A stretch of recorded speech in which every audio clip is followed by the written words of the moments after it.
사랑하는 새벽나라 친구들, 여러분과 금요일 말씀을 나눌 이영목 전도사입니다. 오늘 말씀을 통해 하나님의 마음을 깨닫는 시간이 되기를 바랍니다. 얼마 전 제 모교회에 원로 목사님이 소천하셔서 장례식장에 다녀왔습니다. 원로 목사님이 돌아가시기 전에 희미한 의식 속에서도 아들의 손을 붙잡고 이렇게 말했다고 합니다. 다른 중요한 것들도 많지만 예수 잘 믿는 게 제일 중요하다. 그리고 평생 예수 전하는 게 제일 귀한 일이다. 그리고 그 다음날 하나님의 부름을 받으셨습니다. 마지막으로 전하는 말은 그 사람 평생에 가장 중요한 말을 남기기 마련입니다. 원로 목사님은 평생에 가장 중요한 것이 예수님을 믿고 전하는 것이었던 것이죠. 오늘 본문에서는 바울이 에베소 교회 장로들에게 마지막으로 유언과 같은 말을 남기고 있습니다. 오늘 말씀의 제목은 다음을 부탁해입니다. 오늘의 말씀은 사도행전 20장 25절에서 38절입니다. 내가 지금까지 여러분 가운데 다니면서 하나님 나라를 전파해 왔으나 이제 여러분이 다시는 나를 보지 못할 거라는 것을 압니다.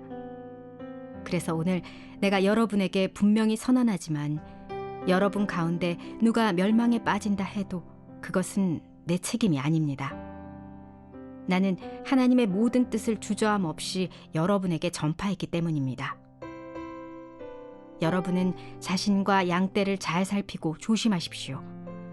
성령께서 여러분을 감독자로 세우셔서 하나님께서 자기 피로 사신 교회를 돌보게 하셨습니다.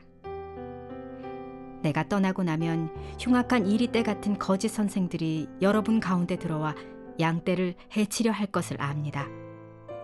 또한 여러분 가운데서도 사람들이 들고 일어나 제자들을 빼내 자기들을 따르게 하려고 진리를 왜곡할 것입니다.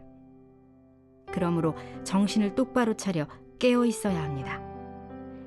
내가 3년 내내 여러분 모두에게 밤낮 쉬지 않고 눈물로 훈계한 것을 잊지 마십시오. 이제 내가 여러분을 하나님과 그분의 은혜의 말씀에 맡깁니다. 그 말씀이 여러분을 든든하게 세워 거룩함을 입은 모든 사람들 가운데 기업을 받게 하실 것입니다. 나는 그 누구의 은이나 금이나 옷을 탐낸 적이 없습니다. 여러분도 알다시피 나는 나와 내 일행이 필요한 것을 손수 벌어서 썼습니다. 이처럼 내가 모든 일에 모범을 보였으니 여러분도 약한 사람들을 도우며 주는 것이 받는 것보다 복이 있다라고 하신 주 예수의 말씀을 기억해야 합니다. 바울은 이 말을 마치고 나서 그들 모두와 함께 무릎을 꿇고 기도했습니다. 그러자 그들은 모두 소리내어 울면서 바울을 껴안고 입을 맞추었습니다. 다시는 그의 얼굴을 보지 못할 것이라는 말 때문에 그들은 더욱 슬퍼하며 바울을 배 타는 곳까지 전송했습니다. 바울은 에베소 교회 장로들에게 이제 예루살렘으로 돌아가 감옥에 끌려갈 수도 있는 상황을 앞두고 마지막 당부의 말을 전합니다. 자신이 전했던 복음과 하나님 나라를 분명히 믿고 자기 자신과 교회의 성도들인 양떼를 잘 살피라고 이야기합니다. 그러면서 어려움이 있을 것도 분명히 이야기하고 있습니다. 바울이 떠나면 흉악한 이리와 같은 거짓 선지자들이 와서 양떼를 해치려 할 텐데 그때 정신을 똑바로 차리고 깨어 있어야 한다고 당부합니다. 3년 내내 눈물로 훈계하며 말씀을 전했던 바울 자신이 그러했듯이 이제는 에베소 교회 장로들이 그렇게 성도들을 사랑하고 돌보기를 부탁하고 있는 것이죠. 모든 일에 모범을 보인 바울의 모습을 보고 예수님의 가르침을 기억하기를 강론하고 있습니다. 그렇지만 바울이 결론적으로 걱정하지 않는 것은 사람이 아니라 하나님을 신뢰하기 때문입니다. 오늘 본문 32절의 말씀입니다. 이제 내가 여러분을 하나님과 그분의 은혜의 말씀에 맡깁니다. 그 말씀이 여러분을 든든하게 세워 거룩함을 입은 모든 사람들 가운데 기업을 받게 하실 것입니다. 안전의 원천은 바로 하나님과 그분의 말씀이기 때문입니다. 왜냐하면 인간 지도자들의 모든 수고를 통해서 친히 교회를 세워가시는 분은 교회의 머리 되시며 하나님 우편에 앉아 계시는 주님이시기 때문입니다. 부활하셔서 승천하신 예수님이 지금도 살아계셔서 교회의 주인으로 친히 몸된 교회를 다스리고 계십니다. 그때 예수님이 교회를 다스리는 방법은 바로 말씀을 통해 통치하십니다. 그 말씀은 능력이 있어서 교회를 악의 세력에서 지켜주시고 거룩하게 하십니다. 사랑하는 새벽나라 친구들, 우리는 바울의 마지막 당부의 말처럼 우리의 신앙도 거짓 메시지로부터 지켜내야 합니다. 그리고 또한 우리에게 맡겨진 양들을 잘 양육해야 하겠습니다. 그 모든 것은 바로 하나님의 말씀으로 가능합니다. 하나님의 말씀을 살아있고 능력이 있게 믿어야 하겠습니다. 그렇기에 날마다 하나님의 말씀을 통해서 우리를 거짓 메시지로부터 지켜내고 신앙을 든든히 세워나가는 모든 세나 친구들이 되기를 바랍니다.